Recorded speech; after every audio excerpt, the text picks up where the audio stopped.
HP Pavilion Plus yang tahun lalu memang belum terlalu menarik perhatian karena walaupun dia adalah salah satu pavilion dengan OLED pertama, tapi karena launching price-nya waktu itu sampai 20 juta alias lebih mahal dari Envy, terus juga desainnya biasa aja, jadi orang ngeliatnya kayak oh oke, ya ada pilihan aja gitu.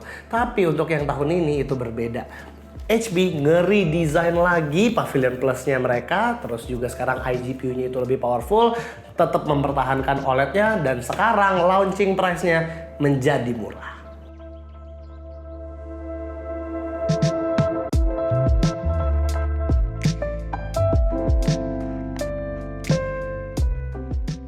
Dari SKU tahun lalu, desain Pavilion Plus yang kali ini dirombak sedikit menjadi lebih slim dan juga enteng. Bahan surface-nya semua terbuat dari metal, jadi bagian luar, dalam, dan bagian bawahnya sudah terbuat dari post recycled metal semua. Overall build quality-nya lumayan oke lah di harganya, termasuk hinge-nya juga. Layarnya berukuran 14 inch 2.8K OLED dengan refresh rate 120Hz yang dimana menariknya bukan hanya 120Hz biasa, melainkan ini dynamic refresh rate. Jadi untuk mempertahankan battery life, layarnya bisa berubah antara 60 sampai 120Hz. Gak hanya sampai situ aja, tapi OLED yang ada di layar laptop ini juga udah 10-bit secara default tanpa nyalain HDR-nya. Ini adalah salah satu layar terkece dan tercanggih yang pernah kita coba. Sayangnya bezel layarnya ini masih tebal dan berbahan hard bezel. Termasuk di atas juga lumayan tebal, namun tebal yang atas ini beralasan karena webcamnya sudah memakai yang 5 megapiksel kamera yang dimana itu butuh tempat lebih. Laptop ini sendiri datang dengan 3 varian rasa, ada rasa Natural Silver, Tranquil Pink, atau review unit kita yaitu Moonlight Blue. Ketiga warna tersebut punya keyboard yang warnanya itu sama dengan surface-nya, fontnya mengikuti Pavilion yang zaman sekarang, dan yang gue sukanya dia masih punya dedicated button buat page up, page down, home, dan end yang segaris lurus di sebelah kanan. Touchpad laptop ini juga udah luas, sama seperti HP high-end lineup yang lain, namun laptop ini nggak ada fingerprint scannernya, jadi buat Windows Hello, dia mengandalkan IR recognition. Buat masalah porting, di sebelah kanan ada dua USB 3.2 Gen 2 Type-C, Full HDMI port, dan 3.2 Gen 2 Type-A 10GB. Sementara di sebelah kiri hanya ada audio combo jack dan 3.2 Gen 1 Type-A. Bisa ditebak dari portnya kalau laptop ini menggunakan charging Type-C 65W. Lanjut ke spesifikasi, jadi Pavilion Plus 14 sekarang menggunakan Ryzen 7 7840U yang arsitekturnya sudah Zen 4 dan iGPU-nya sama dengan ROG Ally.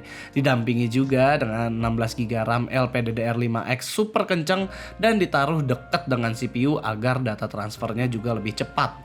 Storage-nya menggunakan 1TB SSD PCIe Gen 4 yang speednya juga nggak kalah kenceng loh. Yang bisa diganti-ganti di sini hanyalah SSD-nya aja sesuai dengan Ultrabook pada umumnya. Kalau kita melihat secara Cinebench R15, sebenarnya performa Ryzen 7-nya nggak melebihi Ryzen 7 6000 series dan bahkan mirip-mirip dengan 7000 series yang masih Zen 3. Namun di R23 barulah Ryzen 7 dengan Zen 4 ini kelihatan lebih kuat di multicore sekalipun di single core. Tapi konsistensinya di sini malah lumayan dipertanyakan karena di throttling dan stabilnya itu malah di angka 1500-an setelah run 10 kali. Lalu buat Radeon 780M-nya, skor 3D Mark Graphics-nya ini memang masih di bawah ROG Ally, namun udah melebihi GTX 1650 Max-Q dan juga beberapa iGPU lain termasuk pendahulunya si Radeon 680M. Performa yang nggak sama dengan ROG Ally ini dikarenakan CPU package powernya itu hanya boost di 30W saat pertama-tama aja dan stabilnya itu di sekitar 15W. Sementara ROG Ally bisa stay di 30W. Tuning ini memang disengaja karena laptop ini bukan buat gaming melainkan buat produktivitas. Walaupun begitu, kalau kita nyoba gaming pun sebenarnya di game-game ringan seperti Dota 2, Pavilion Plus 14 yang tahun ini tetap dapat di atas 100 FPS. CS2 pun bisa dapat sampai 71 FPS, Forza Horizon 5 bahkan bisa dapat 44 FPS saat balapan rame, Star Rail juga bisa dapat 53 FPS-an, namun yang paling berat itu yang Genshin yang bahkan tidak mencapai 40 fps di settingan lowestnya. Intinya sih kalau gaming ringan ya laptop ini masih bisa. AMD juga jamin kalau performa laptop mereka juga nggak terlalu berkurang saat on battery, yang dibuktikan dengan fire strike-nya yang tidak jauh berbeda saat dicolok, dan time spy yang bahkan naik saat on battery. Yang lucunya Forza Horizon 5 juga bahkan naik frame rate-nya saat kita coba di baterai.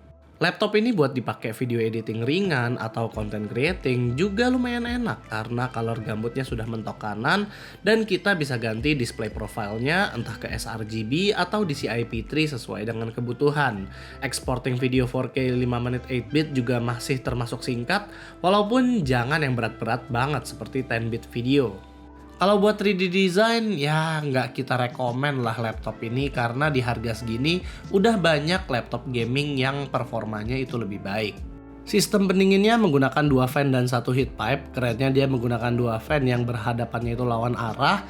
Jadi yang satu intake dari arah keyboard dan satu lagi adalah untuk mengeluarkan udara panas. Suhu CPU-nya hanya mentok di 80 derajat tapi stabilnya itu di 64 derajat Celcius alias ini cukup adem.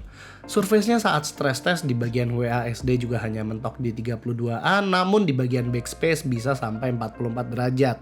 Seharusnya sih kalau lagi pemakaian biasa nggak sampai segini lah. Selain dari performa yang kenceng, laptop ini juga enak buat diajak kerja office atau dipakai buat nonton film sekalipun. Karena speakernya juga walaupun ini downfiring, tapi kualitasnya itu udah cukup bagus. Nggak distorsi terutama saat volume 100%. Touchpadnya responsif parah dan travel keyboardnya juga dalam dan empuk buat diketik. Rasanya susah buat nyari kekurangan dari laptop ini mengingat harganya yang nggak sampai 20 juta. Baterainya sendiri bisa tahan sampai 9,5 jam, cukup bagus buat sebuah ultra portable notebook, dan chargernya juga nggak begitu berat. Dan ini pun bisa diganti ke charger third party asalkan udah support dengan USB-C PD. Koneksinya juga sudah modern, dia udah support dengan Wi-Fi 6E dan juga Bluetooth sampai 5.2. Salah satu yang amazing juga dari laptop ini adalah kualitas kameranya. Jadi kameranya ini udah sama dengan Envy ataupun Spectre, dia udah sama-sama 5 megapiksel dan juga udah ada aplikasi-aplikasi yang high-end yang ada di HP seperti enhanced lighting dan lain-lain. Jadi nggak cuman logo doang yang high-end tapi juga fitur-fiturnya itu ikutan. Terus juga HP nggak lupa menambahkan privacy shutter tetap ada, terus juga bisa face recognition, jadi Windows Hello-nya itu bisa face recog. Terus juga dia itu udah ada yang berkolaborasi dengan Ryzen AI. Jadi fitur kameranya di sini itu ada automatic framing, ya dia akan seperti ini, akan otomatis ngezoom. Nah ini adalah native dari Windows-nya. Terus juga ada eye contact. Eye contact ini nggak tahu dia berfungsi apa enggak. Ini lagi ngeliat kanan, terus ngeliat ke kiri. Nah terus selain eye contact, dia itu juga ada background effect. Dia akan bikin ngeblur seperti ini. Ini semua native ada di Windows ya. Jadi bukan dari aplikasi HP atau dari manapun. Ini berkat Ryzen AI, jadi kolaborasi antara 5 megapiksel kamera dan juga Ryzen AI-nya ini bagus. Kalau mau dicari-cari kekurangannya, paling ya laptop ini belum include dengan USB 4 walaupun prosesornya ini udah support. Ini sebenarnya Mas Rizky ini salah satu panutan gue di dunia perlaptopan ya. Untuk mengulas laptop gue liatin net review. Salah satunya Rizky, cuman kok banyak minta di harganya yang sebenarnya tuh nggak mahal gitu ya, masuk akal untuk saat ini. Lu dapat Ryzen terbaru nih, spesifikasi oke, OLED, webcam 5 megapiksel, jarang banget. Dan juga di sini tuh ada 1 terabyte SSD yang biasanya kalau di harga segitu tuh lu paling dapat 500. Masih komplain juga, susah sih. Jujur aja gue mencari celah nih laptop juga agak susah. Jadi kayaknya lu ini ya, mencari-cari kesalahan doang ya. Dosa lu. Jadi untuk harga belasan juta, sebenarnya kita bisa dapat laptop OLED 14 inch apa aja sih? Sebenarnya HP Pavilion Plus ini itu bersaing dengan beberapa laptop, salah satunya itu adalah VivoBook Pro 14X OLED yang dengan harga lebih murah kita bisa dapat Core i5 13 Gen series atau Ryzen 5 5000 series yang udah pakai RTX 3050 Ti. Tapi tentunya VivoBook tersebut tidak seenteng dan setipis Pavilion Plus ini. Kalau kalian masih mau yang enteng dan tipis, sebenarnya Acer juga kemarin habis launching, itu namanya adalah Acer Swift Go. Dia memakai Core i7 13 Gen series dan bahkan dia ada pilihan antara yang touchscreen non OLED atau yang OLED tapi tidak touchscreen. Ya, kameranya juga udah bagus, dia udah pakai QHD, tapi tentunya tidak sebagus 5 megapiksel kamera yang ada di Pavilion Plus ini. Kalau kalian memang mencarinya itu Ryzen juga, terus juga pengennya itu 16 GB RAM dan 1 TB SSD, tapi tidak peduli dengan OLED-OLEDan, sebenarnya Lenovo juga ada. Namanya Yoga Pro 7, dia itu udah pakai 7840 HS, bukan U, tapi HS. Dan dia itu tidak pakai OLED, tapi harganya sama. Kalau gue sendiri, gue sebenarnya lebih suka sama laptop ini karena dia udah dapat paket lengkap, dapat kamera yang bagus, dapat Ryzen AI-nya juga, dapat IGP yang bagus, dapat OLED juga. Jadi ya, kalau gue sih akan pilih Pavilion Plus ini, serius. Jadi itu aja sih sebenarnya video kita kali ini. Kalau kalian suka dengan videonya, jangan lupa untuk kasih kita like, share, dan subscribe. Di sini gua Rizky, always stay safe and stay healthy.